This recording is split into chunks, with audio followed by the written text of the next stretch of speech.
Assalamualaikum warahmatullahi wabarakatuh. Perkenalkan, nama saya Ribi Cesaria Ramba dengan NIM F1G1 23013. Pada kesempatan kali ini saya akan mempresentasikan klasifikasi status kesehatan mental berdasarkan aktivitas media sosial. Proyek ini bertujuan untuk menganalisis bagaimana aktivitas pengguna di media sosial dapat mempengaruhi kondisi kesehatan mental mereka dengan menggunakan pendekatan machine learning. Melalui metode yang dibangun, diharapkan sistem ini dapat membantu dalam melakukan prediksi kondisi mental seseorang secara lebih cepat dan berbasis data.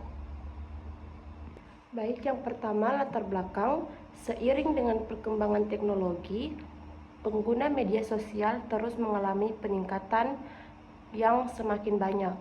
Media sosial tidak hanya digunakan untuk komunikasi, tetapi juga sebagai hiburan, belajar, dan berbagai aktivitas lainnya.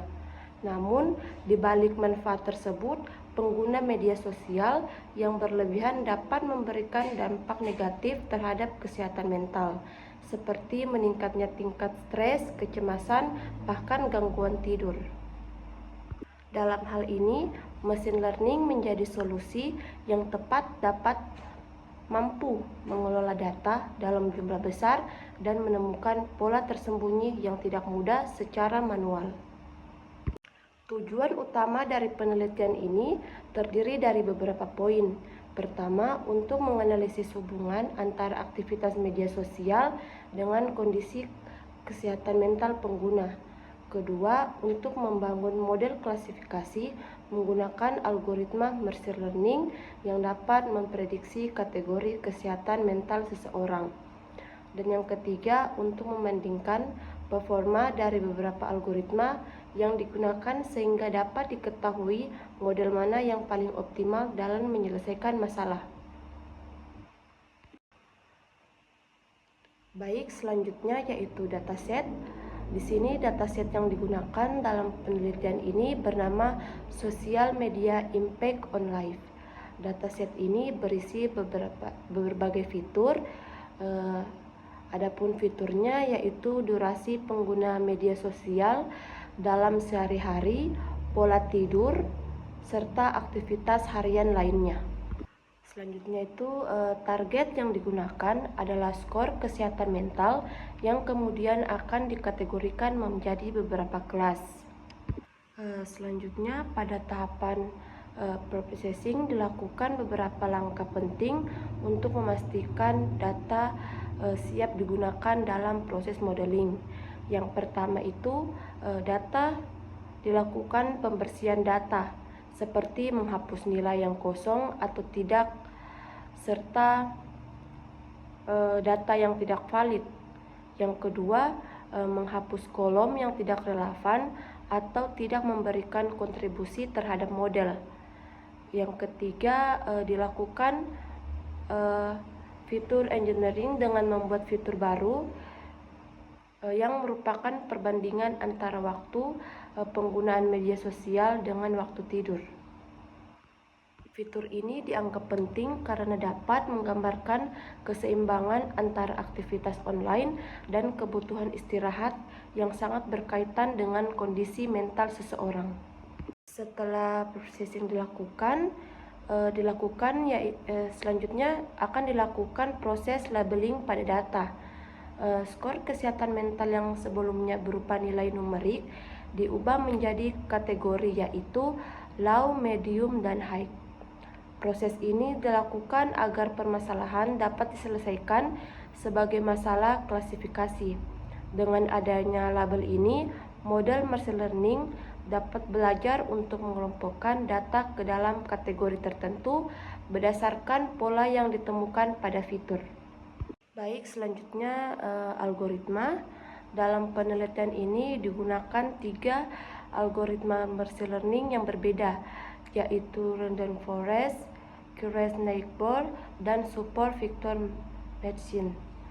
Random Forest ini merupakan algoritma berbasis ensemble yang menggunakan banyak data untuk meningkatkan akurasi dan mengurangi overfitting. Selanjutnya, Kuehne-Nagel yaitu bekerja dengan cara mengklasifikasikan data berdasarkan kedekatan jarak dengan data lain yang sudah diketahui labelnya. Sedangkan supervector machine bekerja dengan mencari nilai terbaik yang dapat memisahkan data dalam kelas-kelas yang berbeda. Dengan menggunakan 3 algoritma ini diharapkan dapat memperoleh perbandingan performa yang lebih jelas. Selanjutnya, metodologi yang digunakan terdiri dari beberapa tahap. Yang pertama, dilakukan scaling data menggunakan metode standarisasi agar semua fitur memiliki skala yang sama dan tidak saling mendominasi.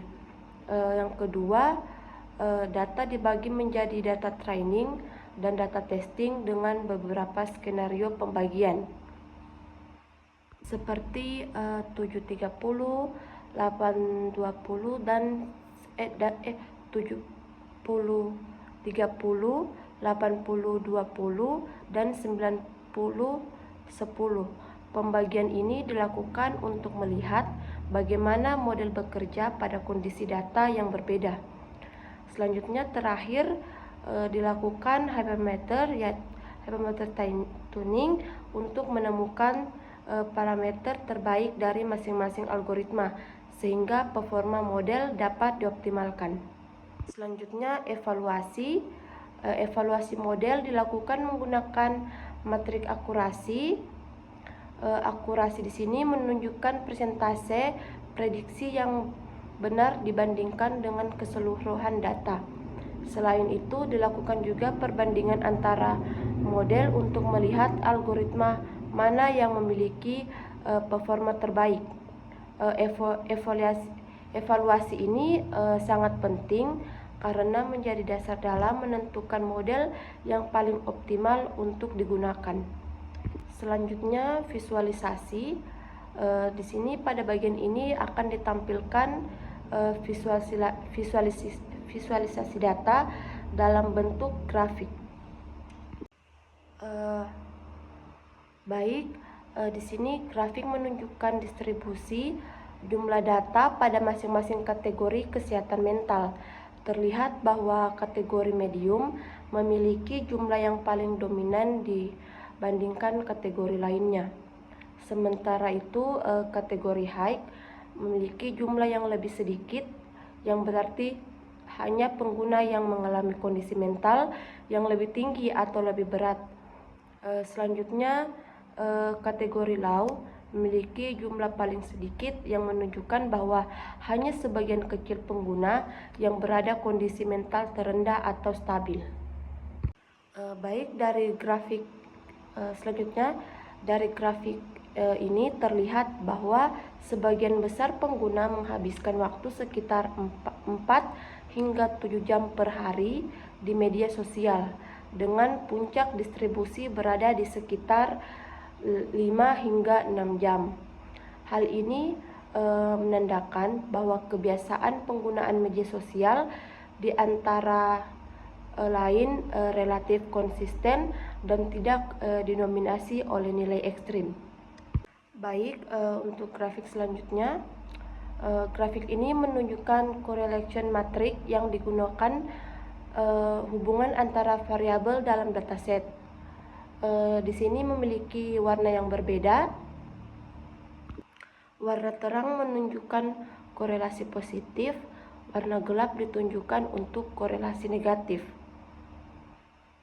Dari grafik ini dapat diamati beberapa hal penting. Yang pertama, terdapat hubungan antara waktu pengguna media sosial dengan waktu tidur, di mana semakin tinggi penggunaan media sosial, cenderung waktu tidur semakin berkurang.